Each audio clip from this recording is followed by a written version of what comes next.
ڕێز و سڵاو بۆیەوە بینەرانی خۆشەویستی تەلەڤیزیۆنی کۆمەڵا بە یارمەتی هاوڕێیانی هاوکارمان توێنێتەوە خزمەتتان بۆ پێشکەشکردنی گەشتیە واڵەکانی ئەمڕۆی یەکشەممە. سەرەتا سەردێڕی چەند هەواڵ.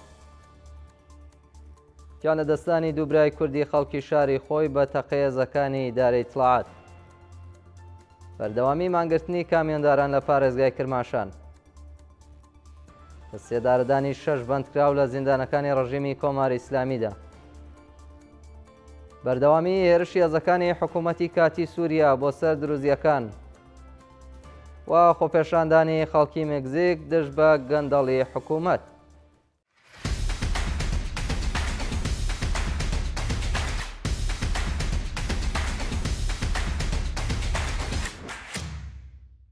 گیانەدەستانی دوو برای کوردی خەڵکی شاری خۆی بە تەقەی هێزەکانی دارەی ئیتڵاعات. ڕۆژی شەمە ڕەکەوتی 24 خەزەڵوەری 1404 تاوی دوو برای خەڵکی شاری خۆی بە تەقەی هێزەکانی دارەی ئیتڵاعاتی ڕژیمی کۆماری ئیسلامی گیانیان لەدەستە. بە وتەی سەرچاوەکانی هەواڵ ئەو دوو هاوڵاتیە بەناوەکانی خالیس و یوسف پەروێزی خەڵکی گوندی قەنڵا سەر بە شاری خۆی پاش دەستڕێژی گولەی هێزەکانی ڕژیم بۆ سەر ئۆتۆمبیلەکان لە سنووری ناوچەی کۆتۆڵ سەر بە شارستانی خۆی گیانیان لەدەستەدەن و پاشان تەرمەکان لەلایەن ئەو هێزانەوە ڕفێنراون. هەروەها شایانی باسە کە تەرمی ئەو دوو هاوڵاتیە هێشتا ڕادستی بنەماڵەکانیان نەکراوە و شوێنی ڕاگرتنی تەرمەکانیان دیار نییە. بەردەوامی مانگرتنی کامیۆنداران لە پارێزگای کرماشان. ڕۆژی ڕابردوو کامیۆندارانی پارێزگای کرماشان لە چوارەمین ڕۆژی بەردەوامدا دژ بە جیاکاری لە دابەشکرانی بارەکان دەستیان لە کار کێشاوەتەوە و کۆبوونەتەوە. کامیۆندارانی ناڕازی ئاماژە بەوە دەکەن کە بەهۆی نەبوونی داهات و هەروەها جیاکاری لە دابەشکرانی بارەکان لە نێوان کامیۆن و قەتاردا دۆخی ژیانیان لە خراپیدایە و خوازیاری کەمکردنەوەی نرخی کەلوپەلی کامیۆن و ئۆتۆمبیل بایەخدانی بەرپرسانی ڕژیمی کۆماری ئیسلامی بە ژیان و معیشەتی کامیۆنداران، کەمکردنەوەی نرخی سوتەمەنی و هەروەها وەدیاتنی بەڵێنەکانی بەرپرسان بوو. لەسەر کار دەرکردنی 50 کرێکاری شرکەتی دوخانیاتی سەقز. بەپێی راپۆرتەکان 50 کرێکاری شرکەتی دوخانیاتی سەقز بەهۆی داخستنی ئەو کۆمپانیایە لەسەر کار دەرکراون. بە وتەی ناڕازیان کرێکارانی ئەو شرکەتە سەرەڕای بێکارکرانیان لەلایەن بەرپرسانی ئەو شرکەتەوە بۆ ماوەی زیاتر لە 2 مانگی شاق دەستیان وەرنەگرتووە و دۆخی ژیانیان زۆر لە خراپیدایە.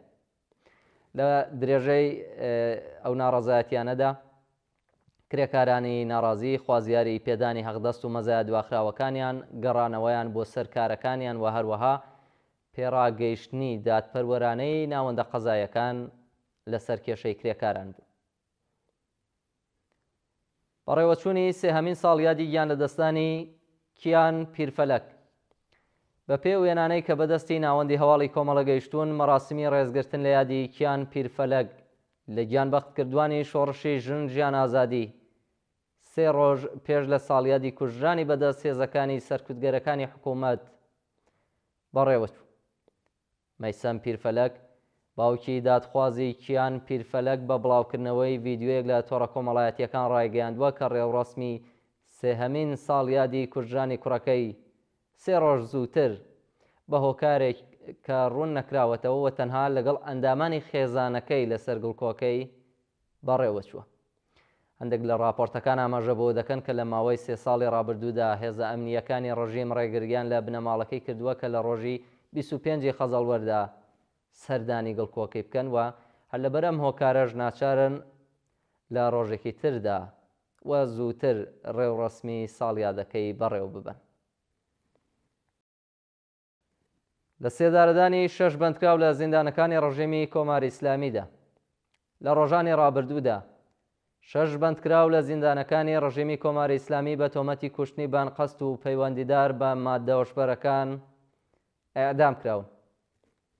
بە پێی راپۆرتی ڕێکخراوەکانی مافی مرۆڤ، 3 بەندکراو بە ناوەکانی کامیار فەتحی، یارموراد حەسەنوەند و سابر فەلاح بە تۆمەتی کوشتنی بانقەست لە زیندانەکانی دیزڵابادی کرماشان، خۆڕەماوا و قۆم ئیعدام کراون. هەروەها 3 بەندکراوی دیکە بە ناوەکانی نور محەممەد ڕەحمەتی، حەسەن سادقی قوشچی و وەحید پاگنیاکان بە تۆمەتی پەیوەندیدار بە مادە هۆشبەرەکانەوە لە زیندانەکانی ئەلیگودەرز و ورمێ ئەعدام کراون. کۆبوونەوەی ناڕەزایەتی کرێکارانی مەیدانی نەوتی یاداوەران.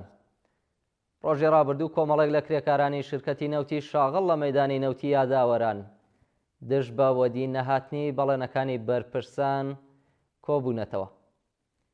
بەشداربوانی کۆبوونەوەکە بە وتنەوەی دروشمۆڵکردنی پلاکارد، خوازیاری بەرزکردنەوە یاسی ئەغدەز بە پێی ڕێژەی ئەڵاوسان و تەوەڕۆم، دابینکردنی ئیمەنی شوێنی کار، بیمەی دەرمانی کارامە و ئیمکاناتی ڕەفاهی، گەڕاندنەوەی ئەو بڕەپارەیە کە وەکو باز لەسەر ئەغدەستەکانیان کەم کراوەتەوە، وەرگرتنی هێزی کاری نوێ، سەربەخۆیی سندوقی خانەنشینی، خانەنشینکراوانی سەنعەتینەوت و هەروەها بەکردەوە دەراتنی یاسای 15 ڕۆژکار و 15 ڕۆژ پشودان بوو. درێژەی مانگرتنی تاهر نەقەوی و ودود ئەسەدی. تاهر نەقەوی و ودود ئەسەدی دوو بەندکراوی سیاسی ڕاگیراو لە زیندانی ئێڤین سەرەڕای خراپی دۆخی تەندروستیان لە مافی دەستڕاگەیشتن بە دەرمان بێبەش کراون. بە پێی راپۆرتەکان ئەو دوو بەندکراوە لە ڕۆژانی ڕابردوودا بەهۆی خراپی دۆخی تەندروستیان ڕەوانەی بێداری بەندیخانەی ئێڤین کرابوون، بەڵام سەرەڕای پێشنیاری پزیشکان بەرپرسانی زیندان ڕێگریان لە ناردنی ئەو دوو بەندکراوە بۆ نەخۆشخانە کردووە. هەروەها شایانی باسەکە بنەماڵەیە و دووڵاتیە لە ڕۆژانی ڕابردوودا دژ بە بێبەشکرانی ئەو دوو زیندانیە لە دەرمان لە بەردەم بەندیخانەی ئێڤین کۆبوونەتەوە و زۆر جار لەلایەن هێزە ئەمنیەکانی ڕژیمەوە هێرشیش کراوەتە سەریان. درێژەی هێرشی هێزەکانی حکوومەتی کاتی سووریا بۆ سەر دروزەکان. ڕۆژی ڕابردوو چەکدارانی سەر بە حکوومەتی کاتی سووریا هێرشێکی نوێیان دژ بە ناوچەی دروزنشینەکانی سوێدا دەست پێ کردووە. بە پێی دوایین هەواڵەکان هێزەکانی حکوومەتی نوێی سووریا لە چەند هێرشی ئاسمانیدا شارۆچکەی ئەلمەزدەلی سوەیدایان کردووەتە ئامانج و پاشان هەوڵی داگیرکردنی ئەو ناوچەیان داوە، بەڵام لەلایەن هێزەکانی پاراستنی دروزەکانەوە بەرپرسی هێرشەکان دراوەتەوە و زیانێکی زۆری مادی و گیانی بەرچەکدارانی ڕژیمی سووریا کەوتووە. شانی باسی شەکە لە مانگەکانی ڕابردوودا بەهۆی گوشاری ڕێکخراو نێودەوڵەتیەکان حکوومەتی کاتی سووریا هێرش بۆ سەر ناوچەی دروستنشینەکانی سووریای وەستاندە بوو، بەڵام دیسان بە ڕێژەیەکی بەرزتر هێرشەکانی دەست پێ کردوێتەوە. خۆپێشاندانی خەڵکی مەکزیک دژ بە گەندەڵی حکوومەت. بە پێی دوایین هەواڵەکان پاش کوژرانی کارلۆس مانزۆ شارەداری شاری ئۆرواپانی مەکزیک لەلایەن قاچاقچیەکانی مادەی هۆشبەرەوە، خەڵکی ناڕازی دژ بە سیاسەتەکانی حکوومەت لە بەردەم بینای سەرۆکۆماریدا کۆبوونەتەوە. بە پێی وێنانەی کە بەدەستمان گەیشتوون، خەڵکی ناڕازی بە وتنەوەی دروشم دژ بە گەندەڵی بەرپرسان و وەرگرتنی باج لە قاچاقچیەکانی مادەی هۆشبەر خوازیاری واسێنانی سەرۆکۆماری وڵاتە لە پلەکەی و هەروەها سزادانی تاوانبارانیش بوون. خۆپێشاندەران لەلایەن هێزە سەرکوتگەرەکانی حکوومەتەوە بە مەبەستی بڵاو پێکردنی ناڕەزایەتیەکان هێرشکرایە سەریان، بەڵام بەهۆی خۆڕاگەری خەڵک هێزەکانی حکوومەت ناچار بە پاشەکشەبوون و خۆپێشاندانەکە بەربڵاوتر بووەتەوە. و دوایین هەواڵمان سەبارەتە بە کۆبوونەوەی ئێرانیانی ئازادی خواست لە وڵاتەکانی سوێد و ئاڵمان. ڕۆژی شەمە ڕێکەوتی 24 خەزەڵوەری 1404 هەتاوی کۆمەڵێک لە ئێرانیانی ئازادی خواست لە وڵاتانی سوئێد و ئاڵمان دژ بە سەپاندنی حکمی ئەعدام بەسەر بەندکراوان کۆبوونەتەوە. بە پێی وێنانەی کە بەدەستمان گەیشتوون، ناڕازیان لە ساڵیادی دەستپێکردنی ڕاپەڕینی خەڵک لە خەزەڵوەری ساڵی 1398 هەتاوی بە بەرپایی چەند کۆبوونەوە لە شارەکانی گۆتنبرگ و فرانکفۆرت خوازیاری هەڵوەشاندنەوەی حکمی ئەعدامی هەموو بەندکراوان، ئازادی دەستبەجێی بەندکراوانی سیاسی و عەقیدەتی و هەروەها سزادانی بەرپرسانی جەنایەتکاری ڕژیمی کۆماری ئیسلامی بوو. بینەرانی خۆشەویست، گەشتی هەواڵەکانی ئەمڕۆتان پێشکەش کرا. کات و ساتێکی خۆش بۆ هەموو لایەک.